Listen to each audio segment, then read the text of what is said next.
নমস্কার, আমি সুরজিৎ কুমার ধর, বিশিষ্ট শিক্ষক, ইতিহাস বিভাগ, উচ্চ মাধ্যমিক শিক্ষা সংসদের স্টুডিও থেকে সরাসরি তোমাদের জন্য দ্বাদশ শ্রেণীর তৃতীয় সেমিস্টারের প্রথম অধ্যায় পর্যটকদের চোখে ভারত শুরু করছি। আমরা যেখানে আলোচনা শেষ করেছিলাম সেখান থেকে আমরা শুরু করব পর্যটকদের চোখে ভারত। তার মধ্যে আমরা তেভারনিয়ের কথা বলবো। ফরাসি পর্যটক তেভারনিয়ে, তার সময় 1605 থেকে 1689। তিনি জহুরি নামে পরিচিত, কারণ তিনি বিভিন্ন ধরনের হিরে, মণি, মুক্ত এইসবের সন্ধানে কেনাবেচার জন্য ইউরোপ, আফ্রিকা, এশিয়ার দেশগুলোতে ঘুরে বেড়াতেন। মূলত ব্যবসা এবং সেই ব্যবসার সূত্রে বিভিন্ন দেশ ঘোরা এবং সেই বিভিন্ন দেশ ঘোরাকে কেন্দ্র করে তার ভ্রমণ বৃত্তান্ত, যা আমরা আজকে অত্যন্ত গুরুত্ব দিয়ে পড়ছি। তেভারনিয়ে 1640 থেকে 1667, এই যে 27 বছর সময়, এই 27 বছরের মধ্যে 5 বার ব্যবসায়িক কারণে ভারতে এসেছেন। তাহলে আমাদের স্বাভাবিকভাবে এখান থেকে একটি প্রশ্ন উঠে আসছে, কোন পর্যটক জহুরি নামে পরিচিত? উত্তর হচ্ছে তেভারনিয়ে।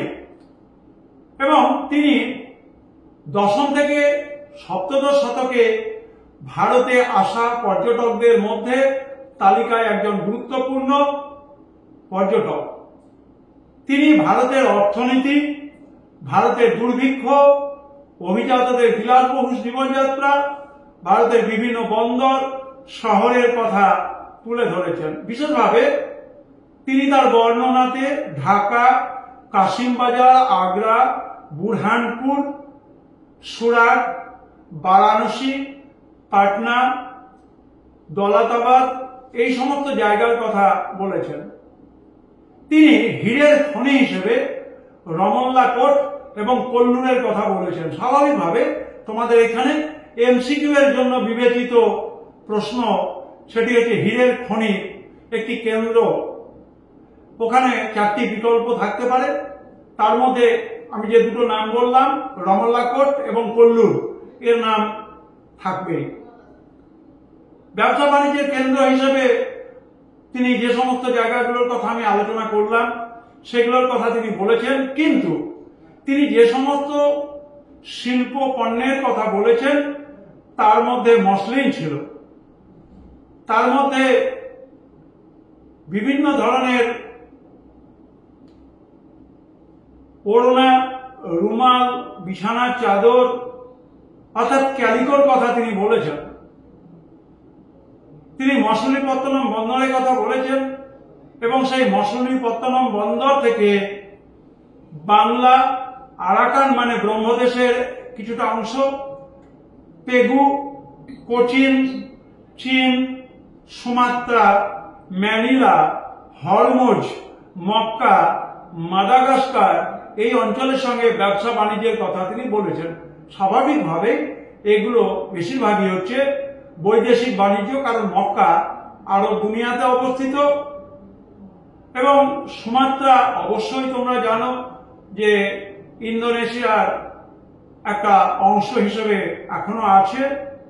তো তেভারনিয়ের রচনায় তিনি যে সমস্ত কথাগুলো বললেন সেখান থেকে আমরা এমসিকিউ এর জন্য বিবেচিত অংশটুকুকে যদি তুলে নিই, তাহলে দাঁড়াচ্ছে কোন পর্যটক জহুরি নামে পরিচিত। মসলিনের একটি গুরুত্বপূর্ণ কেন্দ্রের নাম অবশ্যই বাংলা। হীরের খনির কেন্দ্র রমল্লা কোট এবং কল্লুর। গুরুত্বপূর্ণভাবে কতগুলো আন্তর্জাতিক বন্দর, সুমাত্রা, ম্যানিলা, হরমুজ, মক্কা। প্রশ্ন স্বাভাবিকভাবে আসতে পারে যে আরব জগতের একটি গুরুত্বপূর্ণ ব্যবসা কেন্দ্রের নাম অবশ্যই মক্কা। এবার আমরা চলে আসছি আরেকজন পর্যটক, বার্নিয়ে। মুঘল আমলে বার্নিয়ে এসছেন এবং 1620 থেকে 1688, 1620 থেকে 1688 এটি হচ্ছে বার্নিয়ের সময়কাল। তিনি ফ্রান্স থেকে এসেছেন এবং তিনি তার রচনাতে ভারতের বিভিন্ন দিকগুলোকে, তার পর্যবেক্ষণকে নির্ভুলভাবে তুলে ধরেছেন। তিনি যখন ভারতে এসেছেন সেই সময়টা ভারতের শাহজাহানের সময়। শাহজাহানের ছেলেদের মধ্যে সিংহাসন নিয়ে লড়াই, দিল্লির তখনকার পরিস্থিতি, দিল্লির রাজপথ, এই সবগুলো তার রচনাতে এসেছে। কিন্তু সেগুলি আমাদের কাছে অতটা গুরুত্বপূর্ণ নয় যতটা না গুরুত্বপূর্ণ সেই সময়কার দিল্লি, সেই সময়কার আগ্রা, সেই সময়কার সেকেন্দ্রাবাদ, সেই সময়কার কাশ্মীর শহর। তিনি তাজমহল এবং সেকেন্দ্রাবাদে আকবরের স্মৃতিসৌধের অসাধারণ অনুপুঙ্খ বর্ণনা তুলে ধরেছেন। তিনি দিল্লির কথা বলেছেন, দিল্লির মানুষের জীবনযাত্রা প্রণালীর কথা বলেছেন, সেখানকার নাগরিক সমাজে ধনী দরিদ্রের জায়গাটাকে তুলে ধরেছেন, কাশ্মীরের শাল এবং বিভিন্ন শিল্পের কথা বলেছেন। তিনি বাংলার চিনি,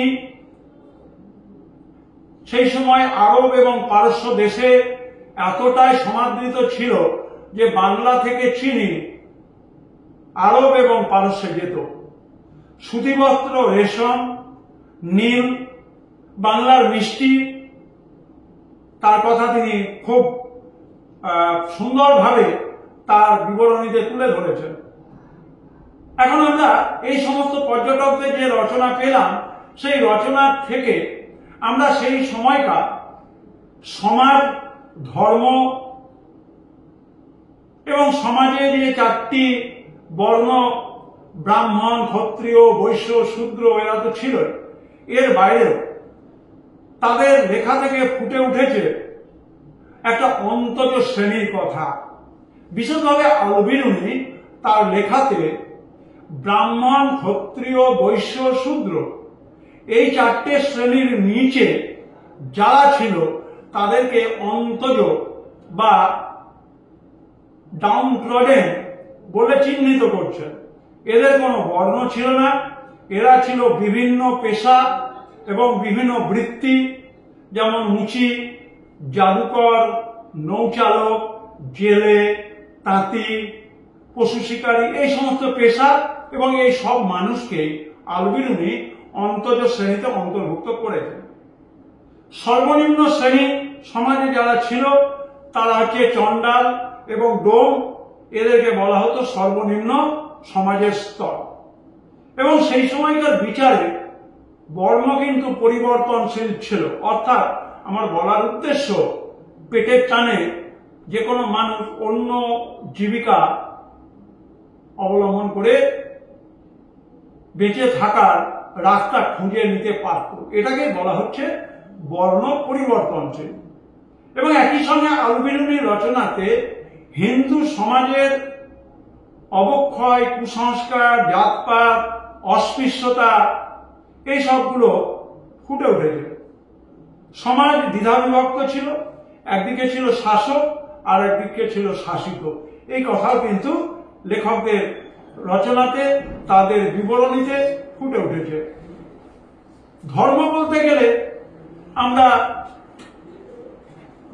কিভাবে ব্যাখ্যা করব বলা যায় না, কিন্তু ধর্ম বলতে গেলে ব্যুৎপত্তিগত অর্থে ধর্ম শব্দটা এসছে ধৃ ধাতু মন প্রত্যয় করে, অর্থাৎ যেটা আমাকে ধরে রাখে।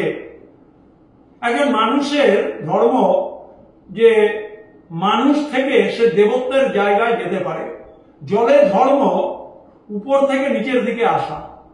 সুতরাং ধর্ম বলতে গেলে যেভাবে আমাদের কোন নির্দিষ্ট ধর্ম, আচার আচরণ পালন, সেই জায়গা থেকে কিন্তু আমরা ধর্মটাকে বিশ্লেষণ করছি না, আমরা ধর্মটাকে দেখাচ্ছি সেই সময় যা ছিল, যেগুলো মানুষের জীবনের জন্য সহায়ক ছিল। সে হিন্দু ধর্ম, মুসলমান ধর্ম, বৌদ্ধ ধর্ম, জৈন ধর্ম, পারসিক ধর্ম, লিঙ্গায়েত ধর্ম, বৈষ্ণব, এবং আমরা তো জানি পরের অধ্যায়ে আমরা পড়ব ভক্তিবাদী আন্দোলন এবং সুফিবাদী আন্দোলন।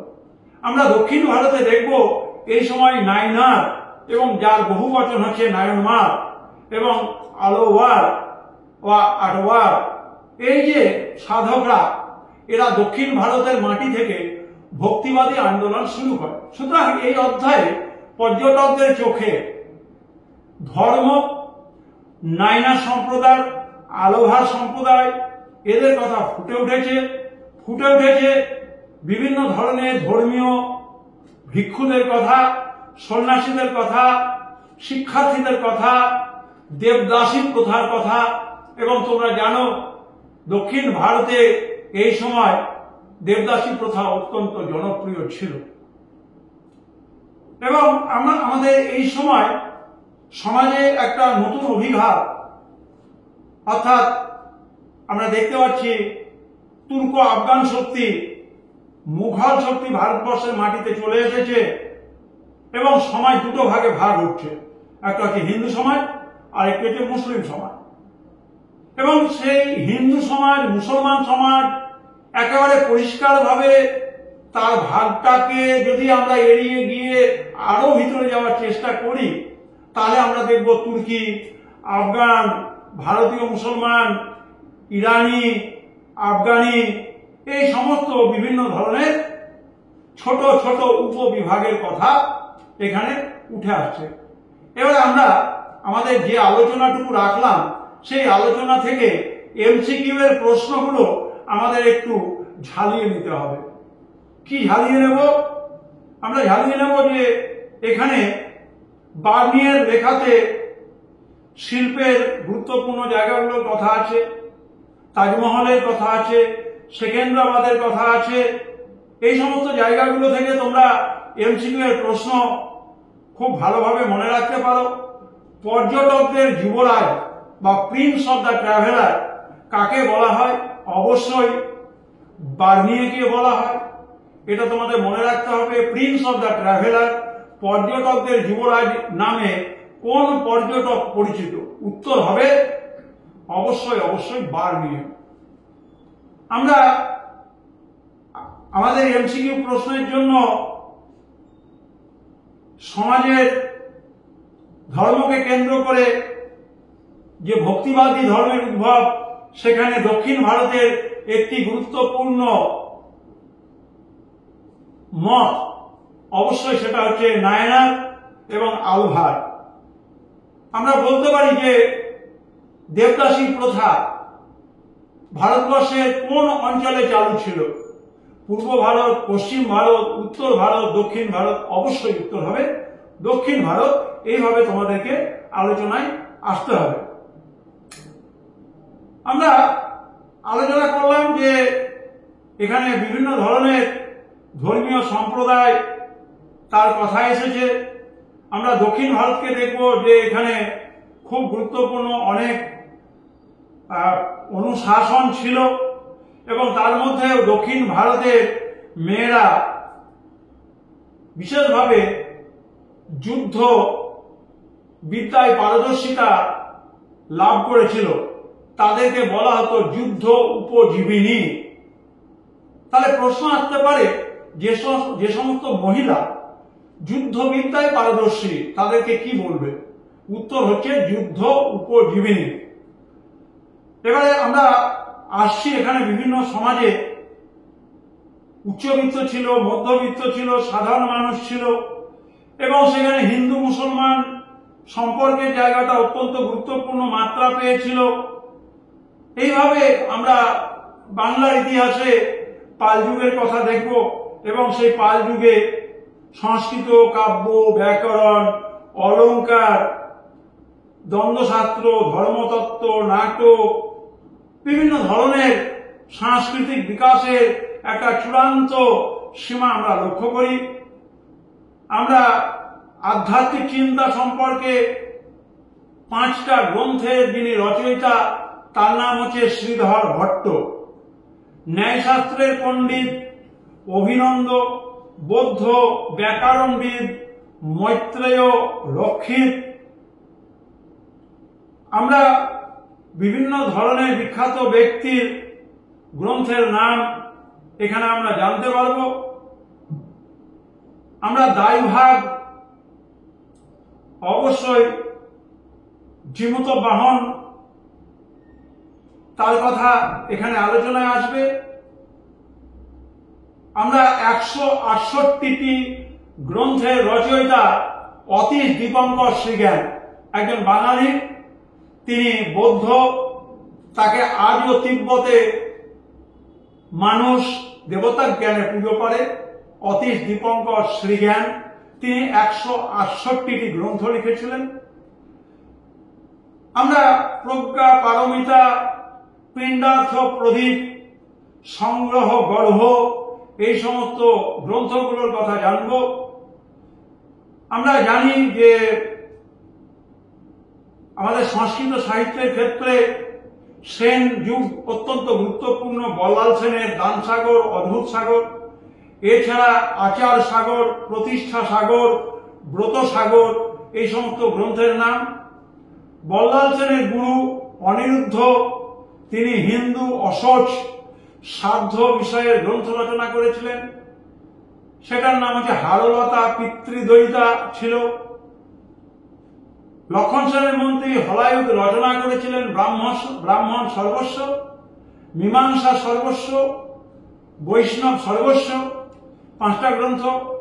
এবং আমরা পঞ্চরত্ন বলতে গেলে উমাপতিধর, গোবর্ধন, শরণ, জয়দেব, ধৈ, এই 5 জন বিশিষ্ট মানুষ, তারা লক্ষণ সেনের রাজসভা অলঙ্কৃত করেছিলেন। এদেরকে বলা হতো পঞ্চরত্ন। জয়দেবের গীতগোবিন্দ বিখ্যাত গ্রন্থ, ধৈর প্রবন্ধূত, গোবর্ধনের আর্য সপ্তশতী, উমাপতি ধরের বিজয় সেন প্রশস্তি, এই সমস্ত যে নামগুলো লেখকদের নাম বললাম, গুরুত্ব দিয়ে পড়বে, কারণ এগুলো হচ্ছে এমসিকিউ এর জন্য অত্যন্ত গুরুত্বপূর্ণ প্রশ্ন। আবার বলছি, যে সমস্ত লেখকের নাম, গ্রন্থের নাম বললাম, এগুলি ইতিহাসে 3য় সেমিস্টারের এমসিকিউ এর জন্য বিবেচনায় আসতে পারে এরকম গুরুত্বপূর্ণ এমসিকিউ প্রশ্ন। আমরা দেখতে পাই যে যখন বাংলায় পাল যুগ, তখন কিন্তু পাল প্রতিহা রাষ্ট্রকূট প্রসঙ্গ চলে এসেছে। এর মধ্যে থেকে আমরা দেখলাম দক্ষিণ ভারতে একটা অনন্য সংস্কৃতি চোল সাম্রাজ্যের অধীনে তৈরি হয়েছে, এবং সেই চোলরা দক্ষিণ ভারতকে সুন্দরভাবে মণ্ডপ দিয়ে সাজিয়েছেন। গোপুরমগুলো তৈরি হয়েছে। আমরা তামিল ভাষায় বিখ্যাত মহাকাব্য জীবক চিন্তামণি এর উল্লেখ পাচ্ছি। তামিল ভাষা, তেলেগু ভাষা, কন্নড় ভাষা এই সময় দক্ষিণ ভারতে ভীষণভাবে বিকাশ লাভ করেছে। আমরা দেখেছি আমাদের বাংলায় শিক্ষার জাগরণ হয়েছে। বৌদ্ধদের হাত ধরে বিভিন্ন মহাবিহার, বিক্রমশিলা, নালন্দা, ওদন্তপুরী, সোমপুরী, এই যে মহাবিহারগুলো, যার আন্তর্জাতিক সুখ্যাতি ছড়িয়ে পড়েছিল, চীন, তিব্বত, সমস্ত জায়গা থেকে বৌদ্ধ ধর্মশাস্ত্র, ভারতীয় সংস্কৃতি অধ্যয়নের জন্য ছাত্ররা এখানে আসত। প্রবেশিকা পরীক্ষার মাধ্যমে তাদের ভর্তির ব্যবস্থা ছিল। আমরা দেখব আমাদের এই 10ম থেকে 17 শতকের মধ্যে রাজপুত যুগের কথা এখানে আলোচনায় আসে। রাজপুত নৃপতিরা স্থাপত্য, ভাস্কর্য শিল্পের পৃষ্ঠপোষক ছিলেন। তাদের উদ্যোগে বহু দুর্গ, প্রাসাদ, মন্দির গুলো তৈরি হয়েছে। রাজপুত শিল্পীদের শিল্প জ্ঞান, শিল্প দক্ষতার প্রমাণ রণথম্বরের দুর্গ, চিতোর, গোয়ালিয়র, মান্ডু, চান্দেরি, আশিরগড়, কুম্ভলগড়, চিতোরের কালিকা মাতার মন্দির, শ্যামকুম্ভ মন্দির, খাজুরাহোর মন্দির, পুরীর জগন্নাথ মন্দির, উদয়পুরের একলিঙ্গ মন্দির, আবু পর্বতের ভিলওয়াড়া জৈন মন্দির, সোনাকর নীলকণ্ঠ মন্দির, এগুলোর কথা আমরা জানি। চোল যুগে স্থাপত্য রীতির ক্ষেত্রে অত্যন্ত উল্লেখযোগ্য দিগন্তের সূচনা হয়েছিল এবং তার গঠন রীতি খুবই সুন্দর। চোলদের প্রথম যুগের মন্দিরগুলো ছোট, কিন্তু তার গঠন রীতি মানুষের নজর কেড়ে নেয়। যেমন চোলদের বিখ্যাত রাজা বিজয় আলয়, তিনি তৈরি করেছিলেন চোলেশ্বর মন্দির। এমসিকিউ এর জন্য তোমাদের প্রশ্ন থাকতেই পারে, চোলেশ্বর মন্দির নির্মাণ করেছিলেন, এবারে তার মধ্যে বিকল্প থাকবে, অবশ্যই সেই বিকল্পের মধ্যে সঠিক বিকল্পে বিজয় আলয়ের নাম থাকবে। তোমরা অবশ্যই লিখবে চোলেশ্বর মন্দিরের নির্মাতা হলেন বিজয় আলয়। আমরা প্রথম পরান্তকের কথা জানি এবং সেই প্রথম পরান্তক করঙ্গনাথের মন্দির তৈরি করেছিলেন। আমরা স্তম্ভযুক্ত মণ্ডপ, তলাযুক্ত শিখর দেশ, স্তূপলা পল্লব ঐতিহ্য, এগুলোর কথা আমরা দেখতে পাবো।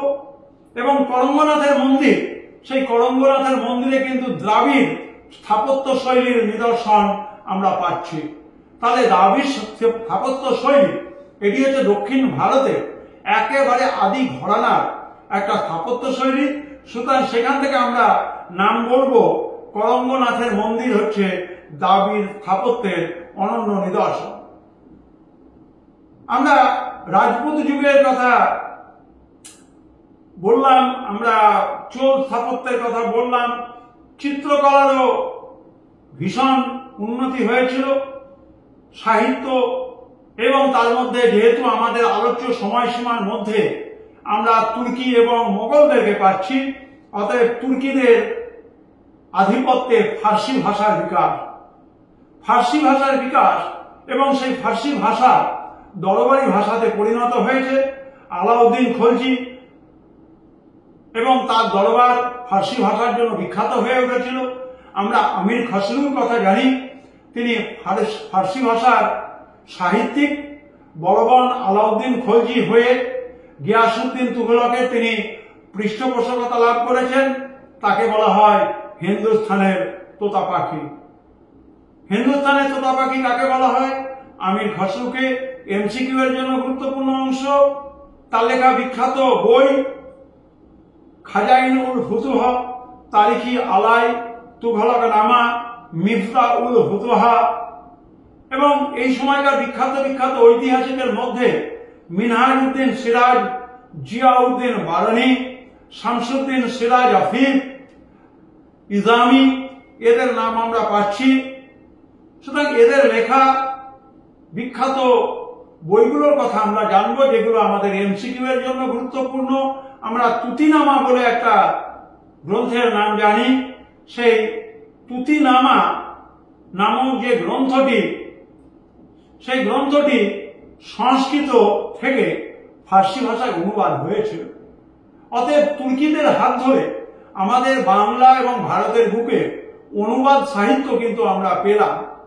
এর আগেও অনুবাদ সাহিত্য আমরা পেয়েছি, কিন্তু অন্য দেশের ভাষা, তাতে আমাদের সংস্কৃত ভাষা অনুদিত হচ্ছে। তার উদাহরণ হচ্ছে তুতিনামা, জিয়া নকশবী করেছিলেন।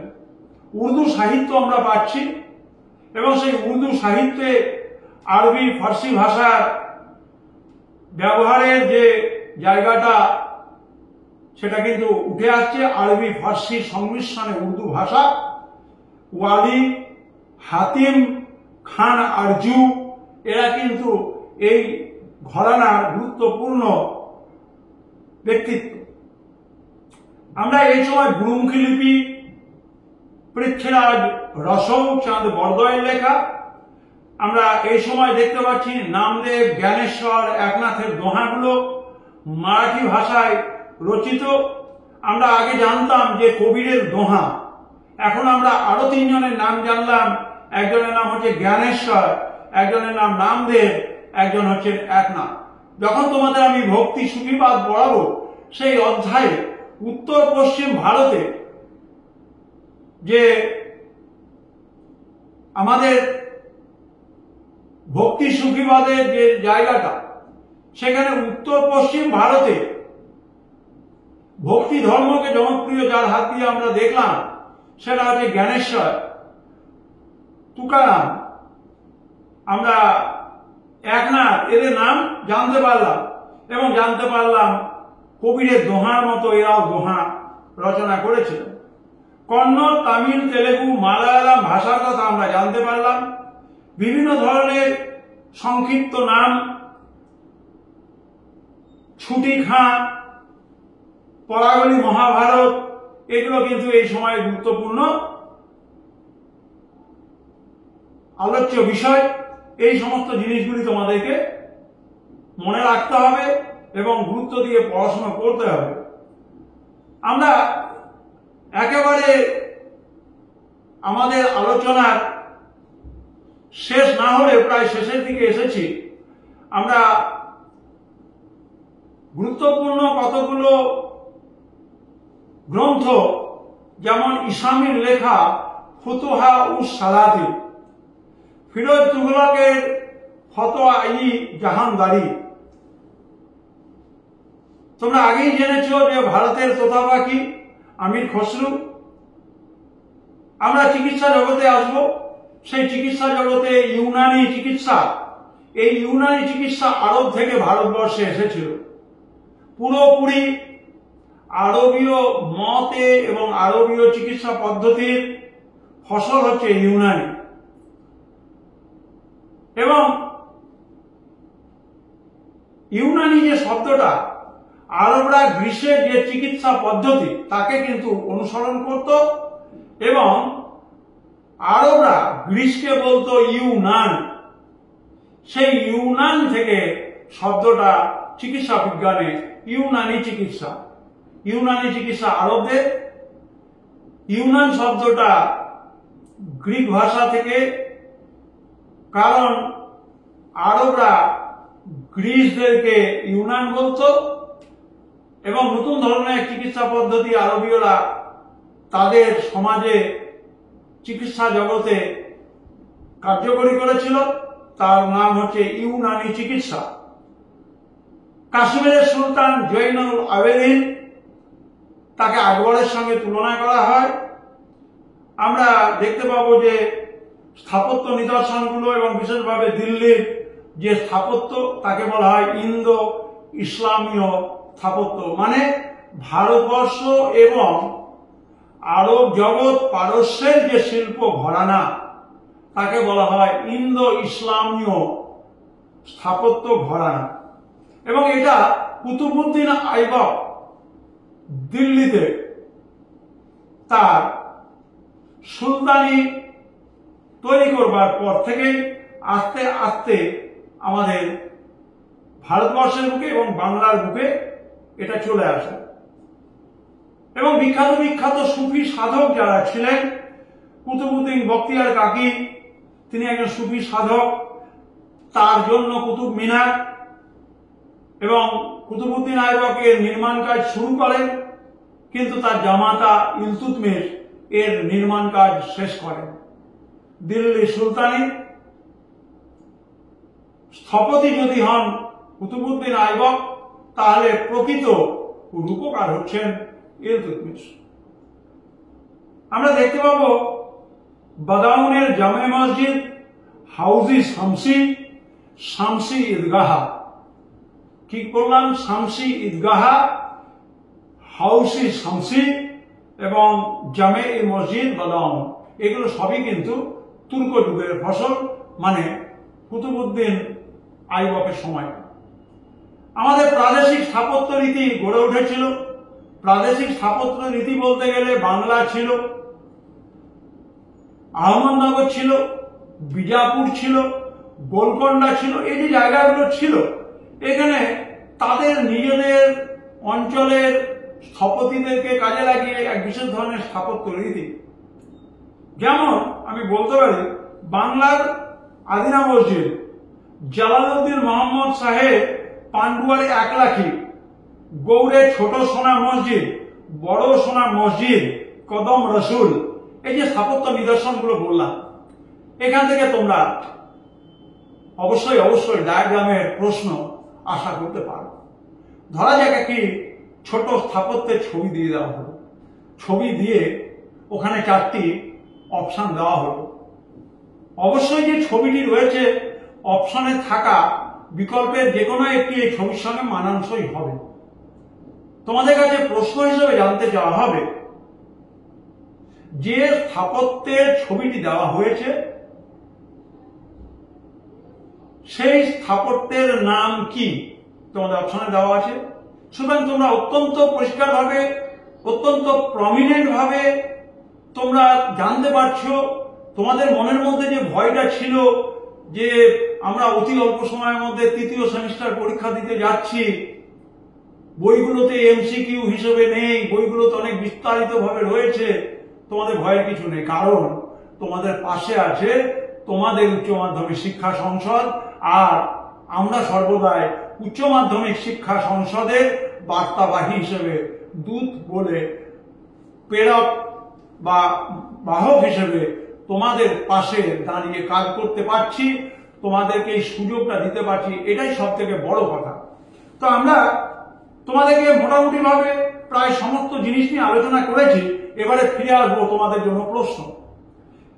এটুকু আশা রেখো, উচ্চ মাধ্যমিক শিক্ষা সংসদ সর্বদাই তোমাদের জন্য চিন্তা করে। তোমাদের জন্য এতটাই উচ্চ মাধ্যমিক সংসদ চিন্তা করে যে আমার যেটুকু ভাবনা বিগত বছরগুলো যে যে প্রশ্ন হয়েছে তার নিরিখেই আমি তোমাদের সঙ্গে আমার অভিজ্ঞতা শেয়ার করছি। যদি ধরো 40টা প্রশ্ন হয়, তাহলে জানবে যে খুব সহজে তোমরা উত্তর করতে পারবে। এরকম 50% বা 55% প্রশ্ন সাধারণ মানের ছাত্রছাত্রীদের জন্য থাকে। এটা কিন্তু বিগত বছরগুলোতে যে প্রশ্ন হয়েছে, 2025 সালে যে উচ্চ মাধ্যমিক পুরনো পাঠ্যক্রমের হয়ে গেল, সেখানেও আমরা দেখেছি যে এমসিকিউ এর যে প্রশ্নগুলো ছিল তাদের ওয়েমার শিট ছিল না। তাদের জন্য যে খাতা রয়েছে, সেই নির্ধারিত খাতাতে এমসিকিউ এর জায়গা, সেখানে তারা উত্তরটা লিখেছিল। সেখানে দেখা গেল 50% প্রশ্ন কিন্তু আছে সাধারণ মানের ছাত্রছাত্রীদের জন্য। এবারে তোমরা তো স্বাভাবিকভাবেই বুঝতে পারছো, আমরা সমস্ত ধরনের ছাত্রছাত্রীদেরকে নিয়ে কাজ করি। একজন সাধারণ ছাত্রছাত্রীর জন্য যেরকম প্রশ্ন হচ্ছে, তেমনি যারা মেধা তালিকায় আসছে তাদের জন্য প্রশ্ন রয়েছে। সুতরাং তোমাদের ভীত হওয়ার কিছু নেই, তোমাদের মনের মধ্যে কোনো দুঃখ পাওয়ার কিছু নেই। হাসি মুখে তোমাদের প্রথম উচ্চ মাধ্যমিক শিক্ষা সংসদের সেমিস্টার 12 এর জন্য সেটি তোমরা পরীক্ষা দেবে, হাসি মুখে পরীক্ষার হল থেকে বেরোবে। এটাই তো আমাদের উচ্চ মাধ্যমিক শিক্ষা সংসদ তোমাদের জন্য ব্যবস্থা করেছে, তার সফল রূপায়ণ। তো তোমরা দেখো, তোমাদের জন্য আমি প্রশ্ন মালা রেখেছি, বহু বিকল্প প্রশ্ন। কিরকম প্রশ্ন হতে পারে তার একটা ধারণা দেওয়া হয়েছে।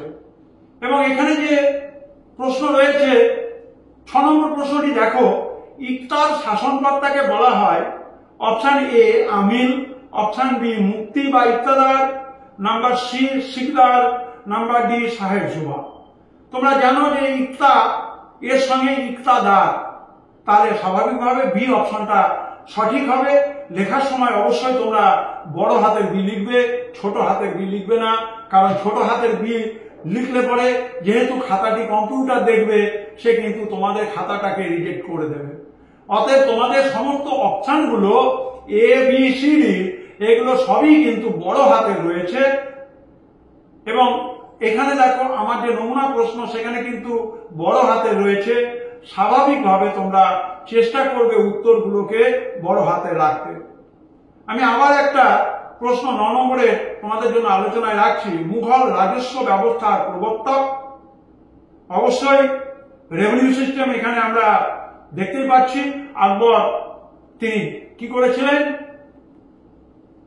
জমি বন্দোবস্ত ব্যবস্থা, চাঁচর, বাঞ্জার, পলজ, পরহতি এবং টোডরমলকে তিনি রাজস্ব মন্ত্রী নিয়োগ করেছিলেন। সুতরাং স্বাভাবিকভাবে তোমাদের অপশন এ। এইভাবে দেখো, তোমাদের জন্য বিভিন্ন ধরনের প্রশ্ন আমি রেখেছি। তোমরা এর মধ্যে বহু প্রশ্ন রয়েছে। উচ্চ মাধ্যমিক শিক্ষা সংসদের যে মডেল কোশ্চেন পেপার, উচ্চ মাধ্যমিক শিক্ষা সংসদ প্রণীত সেট 3, সেই সেট 3 থেকে নেওয়া এইচএস, WBCHSE মডেল কোশ্চেন লেখা আছে। এটি হচ্ছে আমাদের সংসদের সেট 3 যে নমুনা প্রশ্নপত্র বই। অর্থাৎ কলা বিভাগের ছাত্রছাত্রীদের জন্য সেট 3, সেই সেট 3-তে রয়েছে। দেখো এখানে হিন্দুস্তানের তোতা পাখি, উত্তর অবশ্যই সেটা হচ্ছে আমির খসরু। এইভাবে দেখো তোমাদের ফিল ইন দি ব্ল্যাঙ্কস আছে, তোমরা দেখতে পাচ্ছ। দেখো অ্যাসারশন রিজনিং, তোমাদের এইটা এ এবং আর হিসেবে চিহ্নিত। তোমাদেরকে যুক্তি দিয়ে জানতে হবে কোনটা সঠিক হবে। এখানে এ একটা দেওয়া আছে, এ মানে অ্যাসারশন, আর মানে হচ্ছে রিজনিং। তুমি যুক্তি দিয়ে ব্যাখ্যা দিয়ে প্রমাণ করবে যে কোনটা এ এবং আর সঠিক না। ওটার সঙ্গে আরেকটা আছে আর হলো এর যথার্থ ব্যাখ্যা। তোমাদেরকে কিন্তু এটা কিন্তু খুব গুরুত্ব দিয়ে খুব মাথা ঠান্ডা রেখে কিন্তু সলভ করতে হবে, কারণ এটা একটু কঠিন। ডায়াগ্রাম বেসড কোশ্চেন দেখো, আমি তোমাদের এর আগে আলোচনা করলাম যে মানচিত্রে স্থান চিহ্নিতকরণ, কোনো একটা স্থাপত্য নিদর্শনের ছবি, কোনো একজন ব্যক্তির ছবি বা কোনো একটা মুদ্রার ছবি, এই সব দিয়ে এই ডায়াগ্রাম বেসড কোশ্চেন গুলো তোমাদের জন্য তোমাদের কাছে থাকতে পারে। ট্রু ফল তোমাদের আলোচনা করেছি আমি। Rearrangement of sentences following the sequence, এটাও তোমাদের জন্য আলোচনা করেছি। সুতরাং মনে রাখবে যে তোমাদের এই জিনিসগুলো কেস বেসড কোশ্চেন, অর্থাৎ ছোট 2 লাইন বা 3 লাইনের একটা অংশ তুলে দেওয়া হবে, ওখান থেকে প্রশ্ন থাকবে এবং সেখান থেকে তোমাকে উত্তর করতে হবে। যেমন ধরো রমেশচন্দ্র মজুমদার বলছেন, কোশ্চেন নম্বর 4, আকবর মুসলিম হিসেবে জন্মগ্রহণ করেছিলেন কিন্তু মারা যান একজন সমন্বয়বাদী হিসেবে, তিনি যে আদর্শকে মেনে চলতেন তার নাম কি? ইবাদতখানা হবে না, কারণ ইবাদতখানা এমন একটা জায়গা যেখানে আকবর বিভিন্ন ধর্মের মানুষকে ডেকে নিয়ে এসে তাদের কাছ থেকে মত শুনতেন। একেশ্বরবাদ, তুমি জানো যে আকবর কোন ধরনের ঈশ্বরের মূর্তির কথা চিন্তা করেননি। তিনি যেটা ভেবেছিলেন সেটা অবশ্যই পরের ধর্মকে সহ্য করার ক্ষমতা। তাহলে এটা নিশ্চয় সর্বধর্ম সমন্বয় শব্দটা নয়, তাহলে অবশ্যই হচ্ছে সুলিকুল। তোমরা কিভাবে তোমরা এর মধ্যে ঢুকছো কেস বেসড কোশ্চেনে? দেখো রমেশচন্দ্র মজুমদার বলছেন আকবর মুসলিম হিসেবে জন্মগ্রহণ করেছেন কিন্তু মারা যান একজন সমন্বয়বাদী হিসেবে, তিনি যে আদর্শের প্রবক্তা ছিলেন তা হলো, 4টে অপশনকে আমি ব্যাখ্যা করে বের করলাম, বের করে অপশন সিটা বিটা সঠিক, সুলিকুল, এটি আমি তোমাদেরকে জানালাম। আশা করি আমাদের দ্বাদশ শ্রেণীর প্রথম অধ্যায়ের আলোচনা তোমাদের জন্য উচ্চ মাধ্যমিক শিক্ষা সংসদ এবং আমাদের মাননীয় সভাপতি ডক্টর চিরঞ্জীব ভট্টাচার্য মহাশয় এবং আমাদের উচ্চ মাধ্যমিক শিক্ষা সংসদের সেক্রেটারি ডক্টর প্রিয়দর্শনী মল্লিক মহোদয়া, তারা আমাদেরকে সুযোগ দিয়েছেন। আমি ব্যক্তিগতভাবে ইতিহাস বিভাগের পক্ষ থেকে তাদের প্রতি আমার আন্তরিক কৃতজ্ঞতা জ্ঞাপন করছি। আমি ধন্যবাদ দিয়ে সমস্ত স্তরের যারা কর্মী, আমাদের এই যে স্টুডিও রয়েছে উচ্চ মাধ্যমিক শিক্ষা সংসদের, এই প্রকল্পটিকে বাস্তবে রূপায়িত করতে সাহায্য করেছেন, তাদেরকে ধন্যবাদ জানাই। সর্বোপরি ধন্যবাদ জানাই আমার প্রিয় ছাত্রছাত্রীদেরকে, যাদের জন্য উচ্চ মাধ্যমিক শিক্ষা সংসদের এই আয়োজন, যাদের জন্য আমাদের এই সুযোগ পাওয়া।